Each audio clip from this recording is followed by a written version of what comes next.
नमस्कार, स्वागत है आपका खाकी वर्दी न्यूज में। मैं हूं आपके साथ शालिनी। आइए बढ़ते हैं आज की बड़ी खबर की ओर। छत्रपति संभाजी नगर शहर पुलिस ने नशीली दवाओं के कारोबार पर नकेल कसने के लिए कड़े कदम उठाए। पुलिस ने 12,43,000 रुपए का माल जब्त किया, 12 आरोपियों को गिरफ्तार किया। पुलिस ने छत्रपति संभाजी नगर में मादक पदार्थ बेचने वाले एक गिरोह के खिलाफ कार्रवाई की।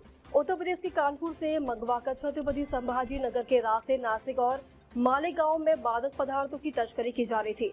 बालूज में नारकोटिक्स कंट्रोल टीम ने रात में एक गिरोह का भांडाफोड़ किया। इस मामले में 41 आरोपियों के खिलाफ मामला दर्ज किया गया। 12 आरोपियों को गिरफ्तार किया गया है और 2,504 नशीली दवाओं की बोतलें और 12.43 लाख रुपए का माल जब्त किया है।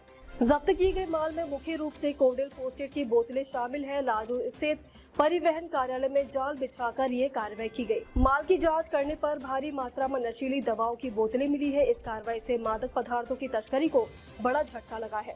अंमली पदार्थांच्या विरुद्ध अत्यंत प्रभावी कारवाई करण्यात येत आहे, ज्याच्यामध्ये crime branch, anti narcotic cell, police station सर्वांचा मोठ्या प्रमाणावरती सहभाग आहे। गेल्या वर्षभरामध्ये जवळपास आपण नार्कोटिक्सच्या विरुद्ध 251 गुन्हे दाखल केलेले आहेत, ज्याच्यामध्ये 365 आरोपी अटक करून जवळपास 2 कोटीपेक्षा जास्त मुद्देमाल हा आपण जप्त केलेला आहे। या वर्षभरातले जे काही गुन्हे दाखल झालेले आहेत, आरोपी अटक केलेले आहेत, त्याचं सविस्तर इंट्रोगेशन झालेलं आहे। इंट्रोगेशन फॉर्म भरलेले आहेत आणि आपल्याकडे काही गोपनीय माहिती प्राप्त झाली होती बातमीदारांच्या तर्फे। तसंच काही टेक्निकल अनालिसिस आमच्या अधिकाऱ्यांनी, विशेषतः डीसीपी क्राइम नवले यांनी नवीनच चार्ज घेतल्यानंतर त्याचा अभ्यास केलेला होता।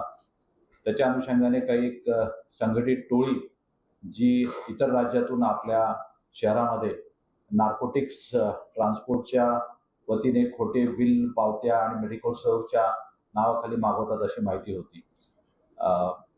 त्याच्यामध्ये काही नाशिक, चाळीसगाव, येवला येथील मेडिकल स्टोअरचे दुकानदार, तसेच आपल्या शहरातील नार्कोटिक्सचा व्यवसाय करणारे काही पेडलर्स आणि कन्झ्युमर्स यांचा देखील सहभाग होता। डीसीपी यांनी त्याप्रमाणे जी काही स्पेसिफिक माहिती मिळाली होती त्याप्रमाणे काल आपला लोकांनी VRLचं जे ट्रान्सपोर्ट आहे कार्यालय वाळूंजला, त्या ठिकाणी सापळा रचलेला होता। ज्यावेळी त्या ठिकाणी त्यांचा माल आलेला होता ते चेक केल्यावरती त्यांना त्या ठिकाणी जवळपास कोडेन फॉस्फेटच्या 2,504 बॉटल्स मिळाल्या। त्याच्यामध्ये जवळपास किंमत 12,43,000 त्याची किंमत होते। त्या कोडेनची